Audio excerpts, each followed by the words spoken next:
Hi, I'm Katherine Sorensen. Hi, I'm Elizabeth Cortez. And you're listening to the Firewalker Podcast. The Firewalker Podcast is a place where we come together to share stories, experiences, ideas, things that have helped shape us into who we are and who we are going to become. That's awesome. Thanks. I love it. Hey guys, real quick. Every time you share an episode, we smile really big. You can't see it unless you're watching us on YouTube, but we do, I promise. And we smile even bigger for 5 stars. So please rate us on Apple Podcasts, share it with a friend, tell somebody, whatever. We appreciate it. Absolutely. Yeah. Today's episode, and also thank you guys for being here and listening with us today. Today we're going to talk about nutrition. Yes. Yeah, we're going to cover topics of macros. If you guys, it's been a buzzword for a while. It is. Yeah. And we'll explain kind of what a macro is if you're uneducated on, I shouldn't say uneducated, but unaware Yes. of what they are, and why they would be tracked to help with weight loss, muscle gain. What else would you use that for? Being healthier. Yes. Feeling fuller, feeling more satiated, all of those things. Yes. All right, so what's macro? Okay, so you go. You Me? tell. Yeah, I feel like this is more your wheelhouse. All right, so obviously to lose weight, if that's your goal, you have to be in a calorie deficit, which sounds silly, but that's literally all it takes. And so I know a lot of people will say, I'm in a deficit, but I'm not losing weight. You're not in a deficit. You're not in a deficit. Literally, that's not how the word's defined. So you just have to get yourself into a deficit. Now, getting yourself into a deficit, there's lots of ways you can do it. You can do it through exercise. You can do it through food. You can do it through both. As far as macro counting or tracking, for me, I found it the easiest way. Personally, it's very flexible. You can still eat all the things that you want. You don't have to deprive yourself. It's not just like chicken breasts and brown rice 6 times a day, which that would work, but it's not necessary. So to break down what's in an item of food, you have protein, you have carbs, and you have fats. Those are your 3 macronutrients. At least one's that we're tracking. Yes. So the most important, especially if you are trying to either lose weight or gain muscle, is going to be your protein. Mm-hmm. And I think that's the hardest one for people to get enough of. Yeah. I don't think we're used to eating that much protein in the standard American diet. So I always tell people, when you get your numbers, and we can probably go into more about how to figure out your numbers as well.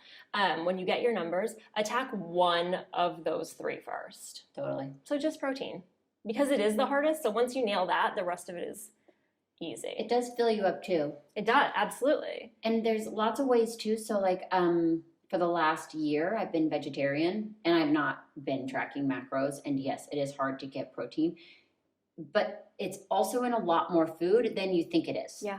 So there's proteins in, beans. Yep. And what else we got? Vegetables have some, like edamame has protein. Yeah. So there's you're going to have trace protein. It doesn't always just have to be like you're staring down chicken or steak or fish. Yeah. That's where tracking is going to come into play and really show you what is in your food and what you're putting into your body. So once you nail your protein, usually, good rule of thumb, you can do 1 gram of protein per pound of body weight to dumb it down. How are they? Okay. Yes. How are people going to find? So where do I see it? Where do I even see a macro? I'm looking at a food item at the grocery store. What do I even do? I'm so glad you asked that. You know what? We have a pantry behind us. We sure do. So why don't we just open it up? What do we have? Some beets. Here we go. We got some green beets. All right, perfect. But this is going to bother me, so I'm going to close it back. Okay. Do we need a licorice or something? Should we should, have yes. a rice cake or something real quick? Literally, it's right there in front of you. So you just look at the nutrition label, and it's going to tell you exactly what's in it. It's going to tell you how many calories. It's going to tell you how many fats, how many carbs, and how many proteins. Right on the label. Now, of course, you need to look at the serving size to be accurate, but in general, it's right in front of your face. Like I could eat this whole can of green beans for about 50 calories. Yeah, which is The whole mostly thing. in your carbs. Right. So these are mostly, they're all carbs. But speaking of But like none. there is, so this has 3 carbs Mm-hmm. and 1 protein per serving size. So I'm telling you, like, protein is in things. Like, as much as we think, like, oh, protein just needs to be meat or just needs to be these, like, heavy protein things, it doesn't. Like, protein's in a lot of other things. Yeah, it is for sure. But do focus. I hear you on focusing on that. But So it's going to be right in front of your face. So just look at the nutrition label. That's the first, I guess, step to understanding what's in each item that you put in your mouth. Now, something like, let's say you go to the store and you buy a steak. yes. A lot of times that's not, especially if it's, from the meat counter, a lot Yep. of times that's not going to be labeled for you. However, you can usually ask at the meat counter and they will provide you with a printout. Nutrition stuff. Yes, and they are more than happy to do that for you. Or you can always just Google it. You can use like the USDA website and just put in like what cut of meat it is, and it'll tell you it's right there. Easy peasy. Yep. Also, another way is there's apps. There's lots of different fitness food tracking apps. Like I used MyFitnessPal was the one I used, and I did Me too. the paid subscription. Did you do the free one or the I've paid? never paid. Only Okay. done free. So there's totally ways to do this. Like for me, I wanted the paid subscription because it was super simple to put in something. It added it. I could adjust my like numbers super easy. Yes. With the free, it's a little bit more. You got to do a little bit more legwork. Yeah, but I mean, for me, I didn't mind because I've been doing it so long. I actually started tracking macros like by hand on paper. So awesome. I did that for weeks, like maybe a couple months actually. So by the time I actually like started using an app, Yeah. the app was so You're simple like, to me. ugh. You can It's like just seriously scan the label. Like that's all Yeah. you have to do. Scan the UPC code and it'll pull it right up for you. it does. And in your app, it also starts tracking, like it'll save your favorite items. Yes. So if you're like, we typically eat the same foods over and over again. Yep. And so, I have green beans for lunch 4 times a week. Right. It's already saved in that app. Mhm.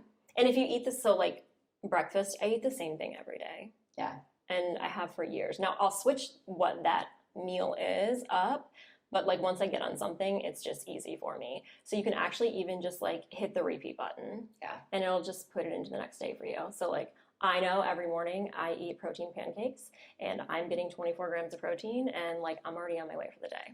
Yeah. So if somebody's never done this, they're sitting here listening like, okay, I get it. We're here for nutrition. We're here learning macro calorie stuff. Mhm. What are some things people can do that aren't just like somebody doesn't want to track macros, but they want to lose weight or they want to feel healthier? Well, there's a lot of things. Now, it's going to be more difficult when you aren't tracking because we, especially as Americans, highly underestimate how much output we have. So, like energy expenditure. Like, we think, oh, I worked out today and I burned 2,500 calories. I'm sorry to break it to you. No, you didn't. Your It's true. Fitbit lied to you. It's true. So, you can track it, which is going to make your life easier. But if that's not your thing, and I know some people do, it gives them anxiety. Yeah. Or if you've struggled with eating disorders in the past, sometimes you don't want to fall back into that pattern Totally. of obsessing. So first thing you could do, cut out your liquid calories.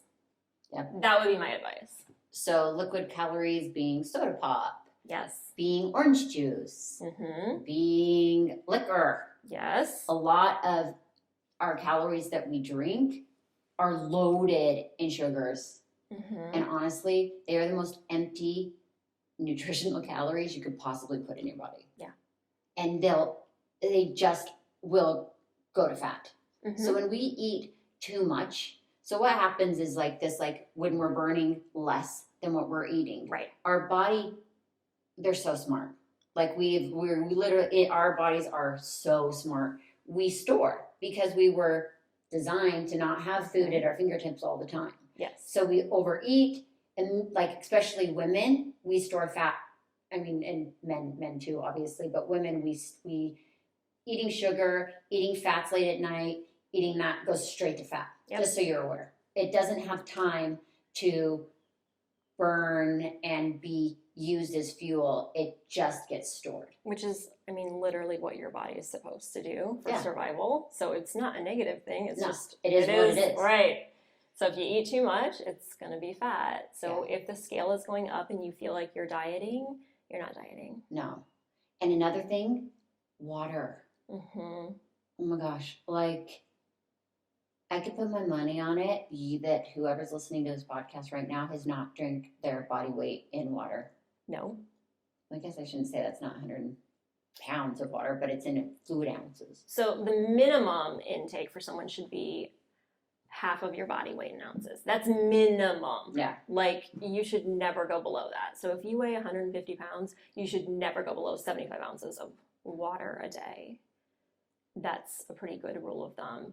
You don't have to drink a gallon of water a day. Like, obviously, someone who weighs 100 pounds and someone who weighs 300 pounds, like, why is a gallon the standard? I don't understand. Yeah. I've never understood it. It doesn't. It's just a rule of thumb kind of thing. Right. But it's not. It's, Yeah. It's so obnoxious. It's the same thing where they say portion sizes. Mm-hmm. So it's like for a good estimate of how much protein you should be eating, Yes. it's your palm. Yep. A good estimate of how many carbs you should be eating is your fist. Yes. A good estimate of fats is a tablespoon. Yep. Your thumb. So like, again, those are not like if you're going to track your macros as in like perfect little numbers that you're going to like track and maintain and keep. You can go by these rule of thumbs. Of course. And also, so how does somebody find, here we talk about numbers, how do people find what their numbers are? Easy. And I say numbers, macro numbers. Right. You're probably listening to this on a phone. You can pull up that fancy phone and bring up Google. You can literally type in macro calculator. Really? That's it. Macro calculator. It's it. And you don't have to pay for it. Of course, there are sites that are going to want you to pay. You don't have to. It's not necessary. Yeah. Find a free one. So, okay, maybe type in free macro calculator. Yeah. Even better. And then it's going to ask you questions, your height, your weight, your age, your sex, your activity level, what your goal is. And then it's going to spit out numbers to you. It takes less than 2 minutes. Yeah, and don't get stuck on the idea that like, because it will say like, before you ate anything, first thing when you wake up, just fucking do it. Right. Like, okay, that's going to make a tiny, tiny difference. Mm-hmm. And if you're doing this on a regular, like, consistent pattern, yes, get in the habit, like, attach it to another, you brush your teeth, you get on the scale, you take your measurements. Oh, can you elaborate on that? Because you blew my mind with that the other day. Yeah, okay, so we make, so we have habits in the day, right? So every day you wake up and you brush your teeth. And every night you go to bed and whatever your routine is. So those are called macro or micro habits. Mm-hmm. So when you want to start a new habit, it's a lot easier to attach them or like put them next to something you always do. So if you want to make the habit of making your bed or whatever, your alarm goes off, you wake up, first thing you do, you make your bed. You attach these things to the things you do every single day. Right. So making a routine where I drop my kids off at school, I go straight to the gym. Like you have these things you do regularly, attach the things you want to do. Or if meal prepping is your thing you want to start doing, or tracking. So that's, rather than getting on your phone, every morning I spread it like every fucking human gets on their phone and checks an email, Instagram, social media, whatever, text messages. Instead of using that time that you grab your phone and get on Instagram, switch that habit to, I'm going to track my numbers. I'm going to put this in my phone. I'm going to log this. I'm going to make a plan on what I'm going to do at the gym today. Mm-hmm. Things like that. It's not that you don't want to. It's just sometimes making the tiny little adjustment to actually succeed for yourself is the hard part. It's definitely the hardest part.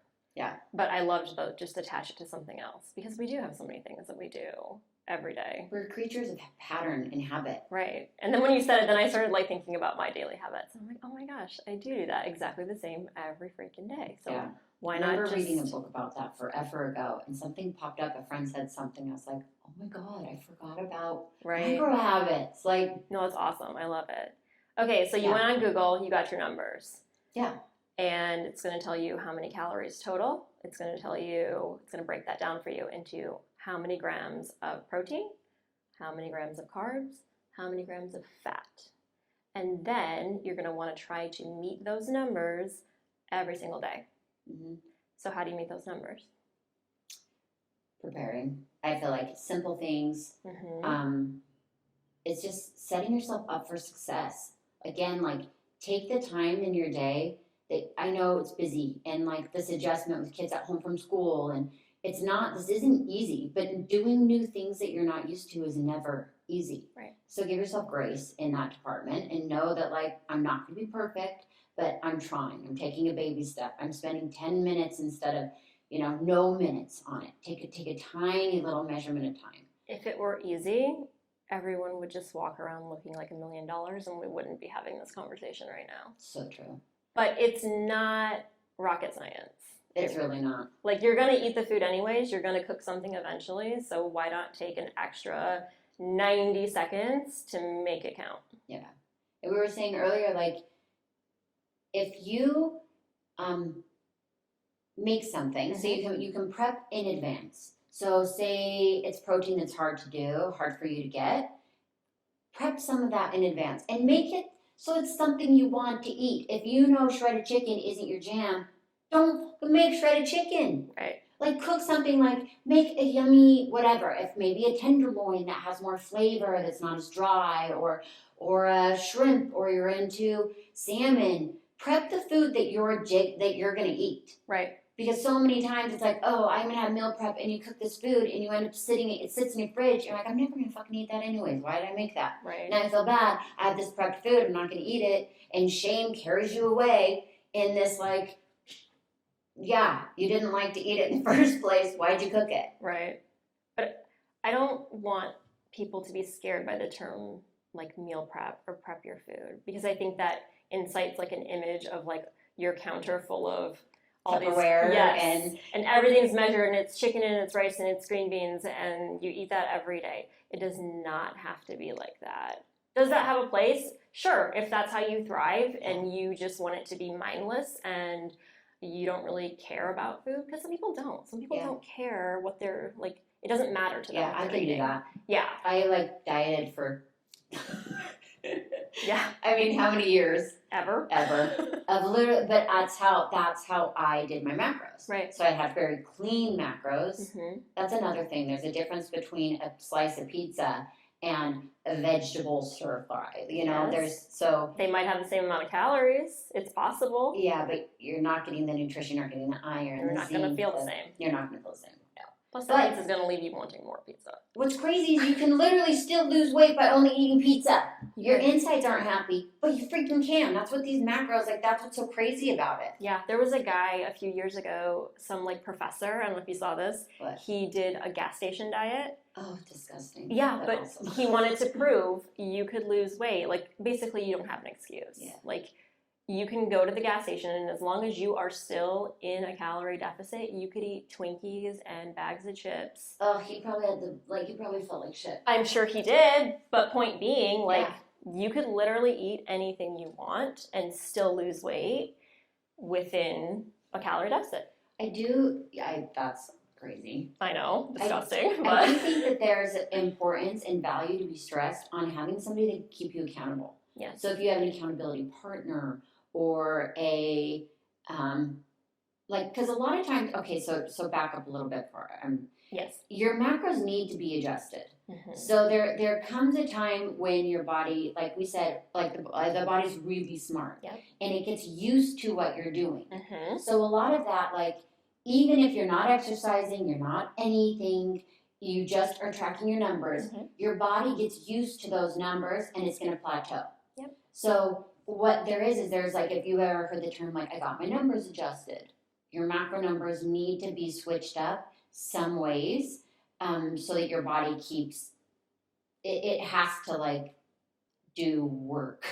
Right. It can't just sit in the same space and not change. However, caveat to that would be, if you are not being consistent with the numbers that you already have, Do not change them. Do not change them. I agree. Because you're just digging the hole deeper and setting yourself up for failure. Yeah, it's very so good if point. you are not sticking to, let's say it's 1,600 calories is what you were given, If you are, oh, well, I went out for drinks and I didn't track that and we had donuts at work, but I'm not losing any weight, I need to change my numbers. No, you don't. You Yeah. just need to be consistent. So my advice when people ask me, like, when do you change, is when you've been consistent for 3 weeks with everything. So your water, your exercise. If you don't have to exercise, that's another thing. You don't have to if you don't want to. It can just be food. And your food. So if you've been consistent for 3 weeks and that scale has not moved, it's time for a change. Which is going to be small. It's going to be like 50 calories, 100 calories. You can, okay, so it's the can of green beans. You lost the can of green beans. It's almost like you get like an extra 4th cup of rice. Right. Is the idea of when you get your numbers adjusted, Right. That's it. It's not this like big like, sweet, it's all you eat buffet now, like my numbers are good. Right. Like, so, and I know now with like Instagram and all the fitness, everybody seems, and maybe those are just my friends because it's been the world I've been in for so long, but I see there's a lot of, I got like cheat day or cheat, like there's a lot of emphasis on these like big blow up, like, yay, I made it through the week, now I'm gonna get like anything I want. Yes. That literally, so your progress, if you're on track for 5 days of the week and you have a deficit of 1,000 calories, now here comes Friday night, Saturday, and half day Sunday, you overate 5,000 calories, guess what? You're now plus 4,000. Yeah, you didn't actually make the progress you thought you did because over the weekend you added all that extra food. And also, don't guilt yourself with this stuff. Nope. It just is what it is. Yep. So be aware that like you worked really hard during the week. A reward would be, great, now I can have that one yummy meal with my spouse. Let's go out, we'll have a dinner out, we hang out, or a partner or friend, whatever. That's the reward. Yeah. Get back. Like, that's it. It's not this, like, big, huge party all weekend food binger. Right. Nor do you have to sit out of every social situation. Totally. Again, there's a time and a place for everything. So if you are 3 weeks out from a contest, obviously, we're not going to go and have cake and ice cream. No, you're not. But in general, like, memories over macros, man. The fuck, man. Like, I cannot tell you. you're going to remember that birthday party with your kid more than you're going to remember that you actually made another half-pound progress that week. So true. It's really not that big of a deal. No, it's really not. So always, like, choose the memory over the macro. Yeah. I concur. Yeah. All right, what else? I think, like, we said, pick one thing with food. So, like, if protein is kind of the thing you're not getting enough of, so pick that. Yep. But I also feel like, at the same time, like, it's almost like we're serving an elephant. Like, this is like, here this is, like, all this is laid out in front of you. Like, okay, now I need an app, I need food, I need to know what macros are, I need to do all this. Pick one thing that we've talked about. Just pick one thing and get curious about it. Get curious on, like, okay, I do want to, like, look up a macro. Great, that's a thing, that's it. Like, get comfortable with that. Now add another thing. Right. Get curious with that. Okay, great, I looked up a macro. I think I can maybe do that. There's other ways to do this. Like, yes, we're talking about macros. There's a lot of ways. A million. With diet and nutrition. Like, this is what worked for Elizabeth and I. Yeah. And this is what we practice. A lot of people love keto. Yes. A lot of people love, I don't know, there's so many different. Weight Watchers. Yes, there's so many different Great program. It's whatever works for you. And it's not just what works, but it's what works with your lifestyle and what you can be consistent with. Right. Bottom line, consistency. Which is why, personally, I prefer macros. Because it's the easiest to be consistent with. Because you can make anything work. Like, a lot of people will just call it flexible dieting. They won't even refer to it as, like, macros or macro counting or whatever. Because that's literally what it is. It's flexible dieting. You can fit anything into it that you want. So, on that point, another thing I like to tell people is if you have something you love and you want I every love this day. one. Yeah. So for me, it's Lucky Charms. I love a bowl of cereal before bed. So I work my day backwards. I log that first. That way I know no matter what happens during the day, it's already accounted for. It's already been subtracted from my calories. So as long as I just fill the rest of it in, I am going to get that bowl of Lucky Charms at the end of the day, every single day. Yeah. So like, it's rewarding to get there, right? Yeah. And okay, I nailed my day. Plus, I still get to have this. And now I'm going to bed happy. And that's the other thing is know yourself. So like be intuitive and be like, again, the word curious, like I've used it 500 times with yourself. So for me, I'm a morning junkie. So I want to eat the candy bar. I wake up wanting sugar. So I know myself enough to know, okay, I didn't eat that Kit Kat bar last night. Mm-hmm. I want to eat it in the morning. Mm-hmm. So like I will reward myself in the morning because I don't crave the sugary stuff at night. I've I want actually to eat switched. it. I flipped-flopped. So Really? it used to be that I wanted the shit at the end of the day. Yeah, I wanted it at the beginning. And now I am beginning. So I don't know what that shift was. Me neither. But yeah, I prefer to just, I don't know. But I want to eat it. Yeah. And there's like a part of my brain that like is like, I want it. And it like will obsess over it if I don't get it. So know yourself on where you like, I want that in the morning. Right. Nope, I want that at night. Great. Have it. Plan it. Right. Set it aside or have it now. The minute you tell yourself that a food is bad and you label it bad in your mind, Yeah. there is no bad food. Food is food. Agreed. Sure, there are some that are more nutritionally valuable to your body, but food is fucking food. Like, that's it. So, if you want it, like, just have it. Yeah, I agree. The I minute totally you tell agree. yourself that you can't have that Kit Kat bar, that's all you're gonna think about. I know. Is the Kit Kat bar. It is. You do. You like obsess over the things you cannot have. Right. And then that, for a lot of people, is going to lead to a binge. Mm-hmm. And you're going to eat a whole bag of Kit Kats instead of just having the one and moving on with your day. And then you set yourself back farther, and then you're full of shame and regret. Yeah. There's also like you become, you can kind of sense when you're like ready to have a binge. Oh, Like there's things that absolutely. start coming up Mhm. that you feel like it's going to happen. Mhm. And just know that that's human. Like It your is. body is used to what you've been doing and it Yep. does fight that change. Like you've been comfortable. Your body knows what it's doing. It doesn't want to have to adapt. So just know that like you're not, that it's coming Mhm. and just Just be be ready. aware. Yeah. If you feel like a craving is fine. Yeah.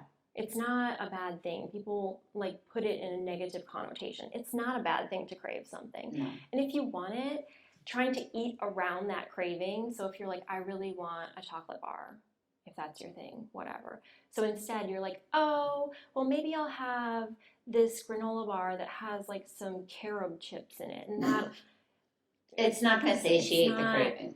just go ahead and eat the chocolate and be done because you're going to end up eating more calories trying to eat around Around it. that craving. And then you're going to end up having it anyways because you want it, Yeah. which is fine. Which is just a human thing. right. So just kind of be aware when those things come up. And one thing, have the bar there. If you know that there's certain tempting foods that you Mhm. know you cannot say no to, don't buy them. Do you have one? What? A food you cannot say no to? Like you don't keep it in the house? I haven't. So back when I was dieting, yeah. Oh, for sure. Candy? Oh, candy. And when I dieted really hard, I mean, I'm not kidding when I say I dieted for 5 years. Mm-hmm. I didn't, in the last 2 years of my competition prep, I dieted clean. Mm-hmm. I would have small blips where I would like have some dirty carbs, and dirty fats, but I was like on it. I know you It were. was insane. And it was really cool. Like it's cool to see that I had that discipline and that drive and that I could do it. So what's something that you wouldn't keep in your house then? at No, that I point in would time? keep it in the house. Oh, I had to have Lord. it. Oh. It was the idea that I didn't have it that I wanted. Mm. So I had abundance of shitty food. So when I dieted the best, like when I was the most clean, Mm-hmm. my family ate the dirtiest. That's They ate exactly the how worst. mine was. They ate, like they had like, and I would just sit there and watch them like, tell me everything about that pizza. Tell me everything about that candy. And really, they just were like, can we just eat what you're eating, Mom? Like, we just want like a real meal. Mm-hmm. I was baking all the time. Yeah, totally. So, and then I would just, I don't know, like, it's so backwards. It is so weird. So yeah, so having, for me today, Mm-hmm. there's really nothing since I haven't been strict on a diet or like, what's the right word? Limited food or said there's no bad foods. No, you're just I'm just living. eating. Yeah, I'm just eating. Yeah. I just said no to meat. That feels good for me right now. I'm trying to eat more vegetables. That feels good right now. Mm-hmm. I'm not limiting fruit. I did that for so many years where I wouldn't eat fruit because it was such a sugary calorie. Don't I'm do eating that. tons of fruit. Fruit's so good for you. Tons of nuts. Fun fact, real quick, on the fruit. Oh, hit them. This was my dieting hack when I wanted something sweet. I felt really hungry. If I felt like I wasn't feeling full after a meal, you can eat an entire pound of watermelon for 140 calories. Also remind them what isn't 100 calories. 100 calories would be one of those teeny tiny snack packs of chips or a handful of... oh my gosh, like 5 almonds maybe? Yeah. A whole pound. Yes. It's an incredible amount of food, and it's mostly water, so great. Yeah. It's great for your body, and you're so stuffed after for 140 calories that you don't, like, you're done with food. You're all set. She joked earlier as we were talking about, she's like, you're going to have some diarrhea, but... You might. Worth it. Seriously, worth it. When you're at that point, it's worth it. It's so much better than like going out, like you said, to an all-you-can-eat buffet, so you can feel full. Yeah. Because that is a real thing, like not feeling full or satiated, and you're gonna feel that sometimes. Do you want to know what else came up when I would eat clean Tell or me. eat like? So say we did go out with friends and we were around other people that weren't dieting. Mm-hmm. It's almost like misery loves company.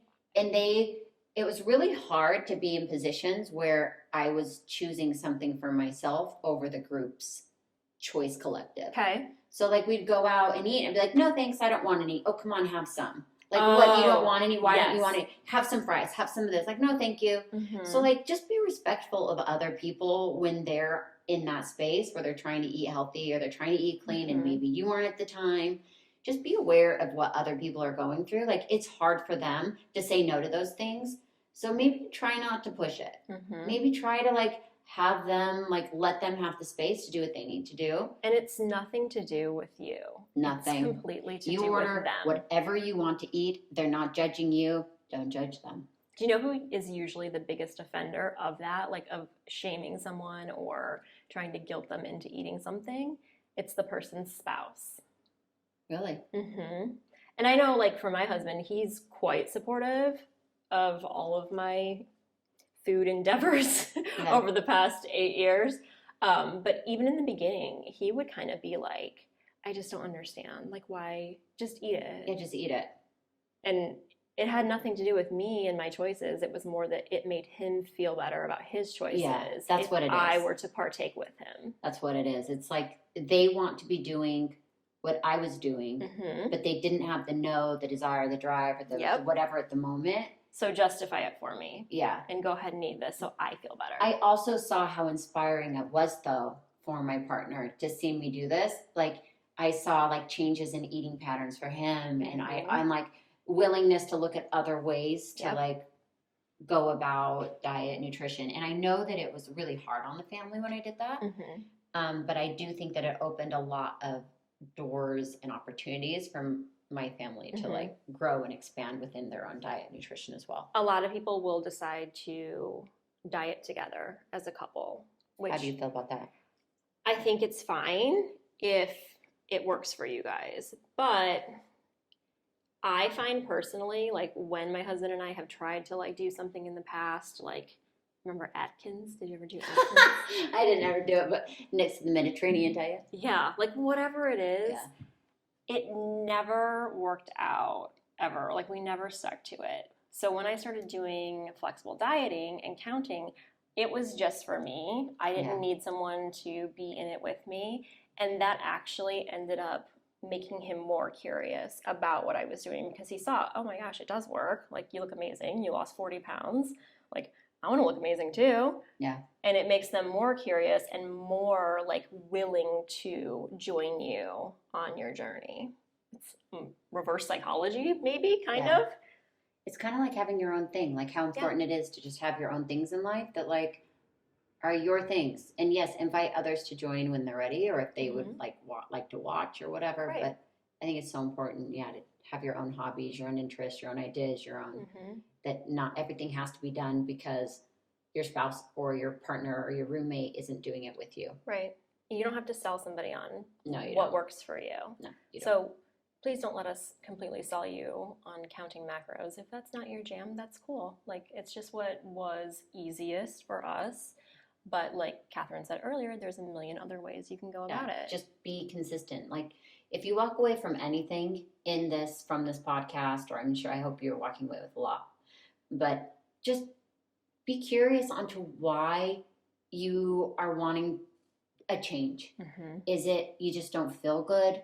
Is it because you're bored? You want something new? Are you someone that jumps from thing to thing to thing without finishing them? Like, you need a new thing to do? Like, get curious onto why. Like, our COVID really fucked a lot of people up when it comes to weight and loss of exercise opportunities or healthy food dieting, all that stuff. Like, there's so many, it fucked a lot of people up. Yeah. I think we all ended up, even if you were consistent with your food and your exercise, we still all ended up moving less. Yeah. There's no way, unless, okay, maybe you work for like Amazon. You're running 10 around. times more. Then maybe like you lost 40 pounds. But in general, most people are at a place right now where we've been doing this for 8 months almost. And a lot of people are frustrated and just don't know where to start. But just starting and tackling one little thing, one little step. Get comfortable with that step and you'll be ready to take step number 2. That's it. Also, last thing, closing notes. It doesn't have to be expensive. No. It really doesn't. Like, eating, it's a shift. It's a different mindset and a different, you can budget it out. But really eating clean, tracking macros, taking care of your body is obviously going to be worth it in the long run, but it doesn't have to break the bank to that. I think a lot of people feel like it's expensive because they go to the grocery store that first time and they buy meat and they buy the things that they need to stay on track or, be consistent or whatever. And they see that first grocery bill and they're like, oh my gosh, this is so expensive. Okay, however, let's take out the happy hour you're going to skip that week. Let's take out the lunch out at work. Yeah. Let's take out dinner on Friday night at a restaurant. And you've actually saved money. And that's also where buy the foods that you're not going to throw out. Yeah. So say that you because that's what I find would happen with me. I'd buy the foods that I'd be like, okay, these are the foods. I'm going to use shredded chicken again. These are the foods that are going to keep me on track when I buy shredded chicken. I fucking hate shredded chicken. Don't buy the foods. Yeah, it's expensive, especially when you see yourself throwing away rotted vegetables that you spent $7 on. And chicken that you ended up not cooking because you're not going to eat it. Or it can be very wasteful because these are the foods that go bad. Right. So make your plan that this doesn't need to be expensive and you don't need to waste the foods that you're going to buy. No. Buy the foods that you like. If you don't like broccoli, don't buy broccoli. If you're not a green pepper girl, don't buy green peppers. Ew. It just is. Green peppers are so gross. But that's the point. Right. Buy the foods that you're going to eat in the perishable products. Right. Because those are the foods that your body needs. The foods that are going to go rotten are the foods that you should be consuming. I know that when I was completely strict and consistent with following my numbers, I definitely spent way less money on food. Yeah, I agree. I did too. Except for my family. I bought them all the stuff. My buys cheap. That was personal choice, though. So. Yeah. Yes, it was. That doesn't go into the equation. Eat that whole bag of Oreos and I'm going to watch you. Yes. I know. It's so funny. The sick, twisted shit that goes on to a dieted mind. All right, my friends. Yeah. Yeah? Hope you learned something. Yeah, why not? I mean... And if you didn't, I'm sorry. We just wasted 40 minutes of your life. Oh, I love it. Thank you for being here, you guys. You can find us on Instagram, Yes. YouTube, Spotify, Google Podcast, Yep. and Facebook. Facebook. You can email us. Yes, firewalkerpodcast@gmail.com. And subscribe, like, share. We love you. We appreciate you. Yes, and enjoy your day. Bye. Bye.